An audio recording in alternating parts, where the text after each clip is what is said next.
Assalamualaikum warahmatullahi wabarakatuh. Salam Om Swastiastu, Namo Buddhaya, salam kebajikan, rahayu, rahayu, rahayu. Sebelumnya perkenalin, aku Rizky dan rekan aku Rahel. Ya, jadi di sini tuh kita mau ngobrol-ngobrol nih. Kita tuh mengambil tema apa sih, Hel? Nah, untuk obrolan kita malam hari ini, kita mengambil tema pelestarian tradisi adat sebagai identitas dan jati diri masyarakat lokal. Nah, kenapa kami mengambil tema itu? Obrolan ini penting untuk menyadarkan bagaimana sih pentingnya tradisi sebagai bentuk dari identitas dan warisan budaya. Nah, untuk menyambung nih, tradisi itu sebenarnya apa sih, Kak Rizky? Tradisi adalah kebiasaan atau kepercayaan yang berkembang di tengah masyarakat dan diwariskan dari generasi ke generasi, di mana tradisi ini mencerminkan nilai, norma, dan sejarah di kelompok adat. Nah, mungkin kurang afdol nih teman-teman kalau misalkan kita berdua doang nih kalau ngobrolin tradisi. Mungkin kita butuh narasumber kali ya. Langsung ke narasumbernya aja kali ya. Iya.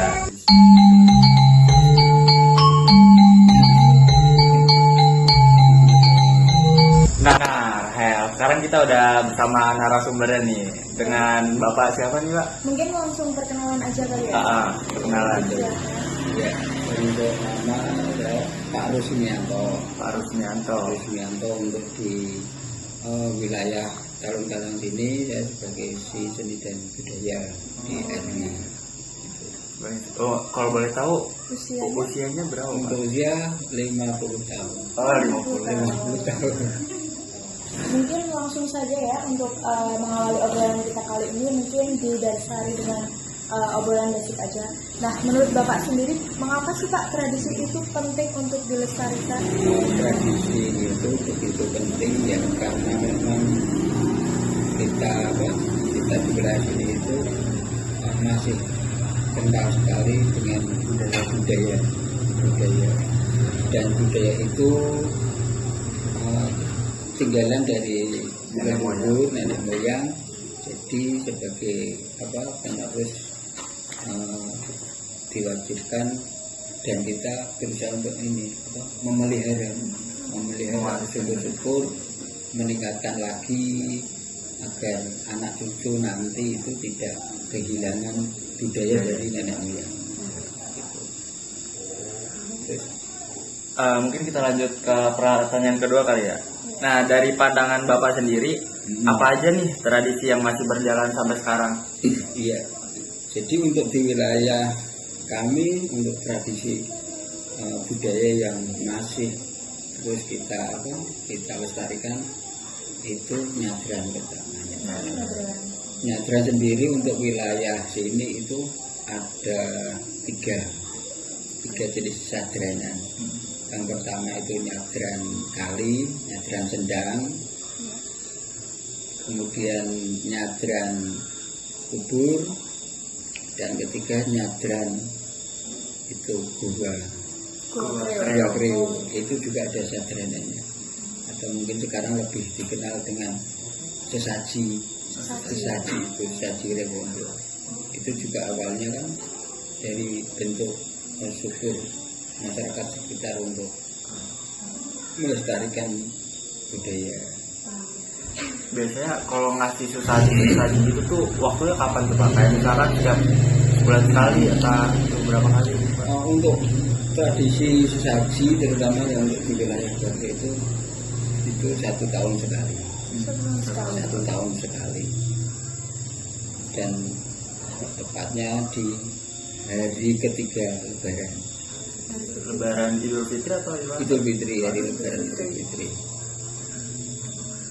Dan berhubung untuk wilayah Buahri itu sekarang menjadi wisata dan kepemilikan dari dinas kota, itu juga akhirnya yang tadinya bentuk sesajinya itu lingkupnya itu di masyarakat sekitar, terus itu dikembangkan lagi untuk menjadi tujuan wisata. Ada sesaji lagi yang di hari ke-7 setelah Lebaran, yang bentuknya lebih besar lagi.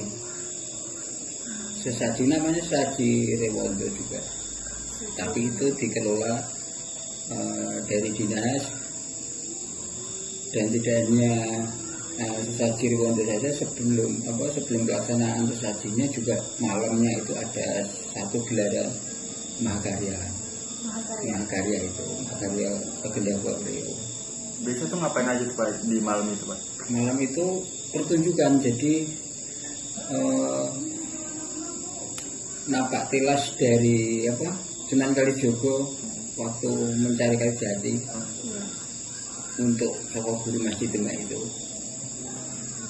Jadi perjalanan beliau dari pencarian itu sampai akhirnya ke wilayah beliau sini.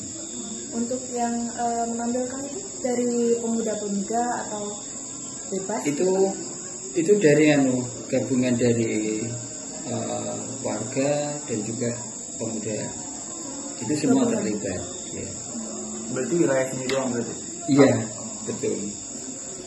Untuk sesajinya sendiri itu berupa kepala sapi atau hidangan-hidangan kayak nasi kuning atau apa gitu Pak? Untuk sesaji Rewondo itu kan dari kata Rewondo itu kan kerat.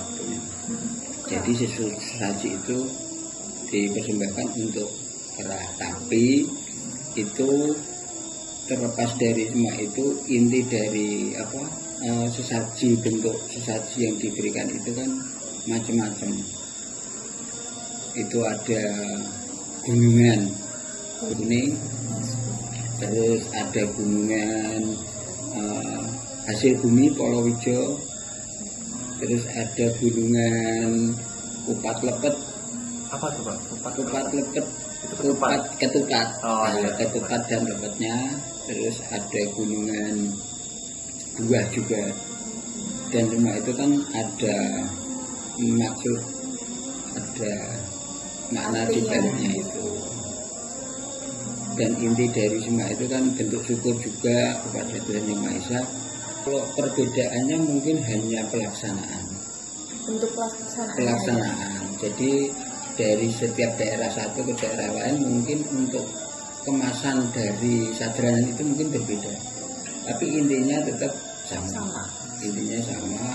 Kalau sadran kubur ya tetap kita menghormati leluhur yang sudah tidak ada, sekaligus mendoakan orang tua yang sudah tidak ada, sekaligus bentuk silaturahim antara yang jauh dengan yang dekat agar lebih lagi. Dan juga gotong royong, ini kan tetap seperti itu. Kalau dari ketiga bentuk nyadran tadi, itu ada urutan tertentu nggak sih Pak? Untuk pelaksanaannya biasanya didahului dari sadranan sendang atau kali istilahnya, sendang sebagai sumber mata air yang digunakan yang vital itu, karena dahulu sebelum zaman istilahnya seperti sekarang ini kan para nenek moyang kan juga bersusah payah untuk mencari sumber mengumpulkan air bagaimana caranya. Dan dengan diadakan bersih-bersih sendang ataupun kali itu kan hubungan manusia dengan alamnya kan tetap terjaga. Iya. Seperti itu. Mungkin yang selanjutnya setelah nyadran kali. Oh iya, setelah nyadran kali baru nyadran kubur. Nyadran kubur itu sebelum menjelang puasa. Itu sadran kubur itu diawali dengan membersihkan area makam. Kemudian untuk sadran, setelah sadran kubur dari sadranan ke yang baru itu lebaran ketiga, lebih dikenalnya sekarang sesaji Rewondo. Jadi untuk pelaksanaan sesaji itu ada dua kali. Yang satu dari murni warga sekitar, itu karena dari dahulu juga waktunya harus seperti itu. Lebaran ketiga. Lebaran ketiga. Seperti itu. Nah, zaman sekarang kan makin modern ya Pak? Iya, betul. Apakah tradisi nyadran ini tuh seiring berjalannya waktu tuh makin berkurang orang-orangnya Pak? Kayak misalnya makin kesini tuh makin sepi gitu Pak, yang ngerayain buat hari raya buat pelaksanaan nyadran ini. Iya.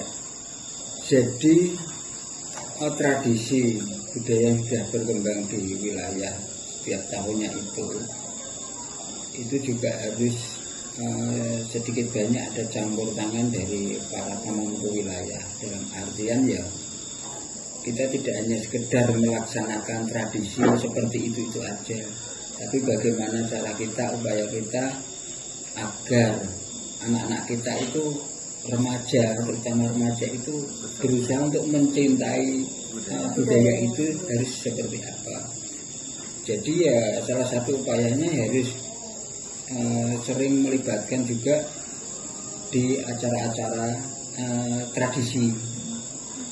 Terus bentuknya yang lain dengan cara ya mungkin mengemas tradisi itu menjadi suatu pertunjukan. Agar lebih betul, menarik ya. gitu ya Pak. Karena kalau cuma sekedar kita melaksanakan suatu tradisi tanpa ada keseruan menurut anak-anak kita juga nantinya akan semakin mungkin akan dikhawatirkan malah hilang, takutnya seperti itu. Dan satu lagi untuk di wilayah sini itu sebetulnya juga ada suatu tradisi tahunan, yaitu malam satu suro. Satu suro itu juga ada. Dan sebelum pelaksanaan malam satu suro itu sebetulnya juga ada tradisi pengambilan dari 7 sumber mata air. 7 sumber mata air nanti diambil satu-satu, kemudian dikumpulkan, dan pada malam satu suronya nanti itu ada suatu ritual khusus untuk menyampur dari 7 sumber itu menjadi satu. Dan itu di acara khusus malam satu suro. Dan itu dikemas juga menjadi satu pertunjukan. Biasanya kalau tempatnya sendiri itu gimana? Untuk pelaksanaan di tradisi malam satu suro itu di depan masjid perempatan. Yang arah ke waduk sama ke Gua Kreo. Pertigaan. Di perempatan cuma yang satu kecil masuk ke wilayah masjid itu ke arah ke RT 1. Pelaksanaan itu. Dan pelaksanaannya nanti tanggal 26 malam 27, dan pengambilannya tanggal 22 Juni minggu besok. Itu. Kalau tantangan sendiri itu ada nggak sih Pak dalam tradisi adat yang ada di sini gitu? Sebenarnya untuk tantangan sih tidak ada, Mbak. Selama warga masyarakat itu masih meyakini kalau tradisi itu milik kita. Tapi bukan berarti terus kita mencoba untuk mengabaikan dengan cara contoh kita tidak mengadakan ataupun kita mengganti harinya. Iya, berubah. Itu. Mungkin kalau di era yang semakin berkembang ini ada nggak sih Pak pengaruh dari modernisasi terhadap tradisi yang ada di sini tadi? Ada, sangat banyak, untuk apalagi sekarang era Globalisasi dengan istilahnya data, kita bisa menjelajah dunia maya. Jadi kita manfaatkan teknologi internet itu untuk menyampaikan ke dunia luar. Ya mungkin kemasannya tidak secanggih, tidak sebagus dengan para ahli IT, tapi minimal apa yang kita lakukan itu bisa lewat di berandanya, istilahnya kan seperti itu. Nah, mungkin untuk upaya pelestarian tradisi ini, anak muda sekarang tuh terlibat apa sih Pak yang diikutin tradisinya? Perannya ya. Ini bagus nih pertanyaannya. Ini yang tadi tak tunggu ini. Jadi gini, setiap suatu kegiatan terutama untuk tradisi di wilayah kita, itu remaja terutama yang tergabung di Karang Taruna itu dikasih tugas. Tugas apa tuh Pak? Ya misalnya untuk mengatur ini acara, membantu di jalannya satu acara. Ada yang mungkin membantu di perlengkapan, membantu di dekorasi. Kemudian nanti yang terakhir wajibnya itu membersihkan. Membersihkan. Jadi operasi semut jadi jangan sampai acara selesai itu meninggalkan sampah atau apa. Harus dibersihkan. Besoknya kita tinggal lihat bersihnya saja. Ya mungkin segitu aja Pak dari kami. Oh, sudah. Nggak kerasa sudah Dari berapa menit pengunjung nih nih kita. ngobrol-ngobrol sharing-sharing. Iya. Jadi seperti dari obrolan kami ini kita jadi tahu tentang tradisi apa yang masih ada di sini. Yang pertama tadi ada nyadran dibagi menjadi 3, nyadran kali, nyadran kubur, yang terakhir sama Nyadran gua. ya nyadran gua kreo karena Ciri kebetulan khasnya tuh gua kreo juga kan di sini. ya kebetulan lokasi ini sangat dekat dengan lokasi wisata Goa Kreo tadi ya. Dan di era globalisasi ini pemuda itu ternyata masih berpartisipasi ya Pak di Betul. ya mau bagaimanapun kan warisan budaya itu harus tetap dilestarikan ya Pak. Iya. Ya karena sebagai bentuk dari identitas dan jati diri tadi. Ya. Mungkin segini aja kali dari kita. Ya, terima kasih banyak Bapak Terima kasih, sudah Bapak. meluangkan waktunya Iya. Buat kita obrol-obrol ya, ini. untuk berbagi ilmu. Iya, saya juga terima kasih nih Mbak ya. Kebetulan juga jenengan semuanya ini masih muda dan alhamdulillah kok menggali masalah budaya, tradisi yang berkembang ya. Mungkin semangat saya untuk menjelaskan itu ada. Semoga ada benarnya dan kalaupun salah mungkin bisa dimaklumi karena kita belajar tetap menjaga budaya ini. Karena gini juga yang namanya kita jangan bangga dengan warisan budaya, tapi kita harus berusaha untuk betul-betul harus memeliharanya itu yang susah gitu. Sekali lagi terima kasih Bapak Oke, atas Bapak. informasi ilmunya, Iya. waktunya. Iya. Mohon maaf bila dari Sama-sama, kami Mbak. ada Banyak yang kesalahan kurang. kata. Iya. Sekian dari kami. Wassalamualaikum warahmatullahi wabarakatuh. Salam Om Swastiastu, Namo Buddhaya. Salam kebajikan, rahayu. Dadah.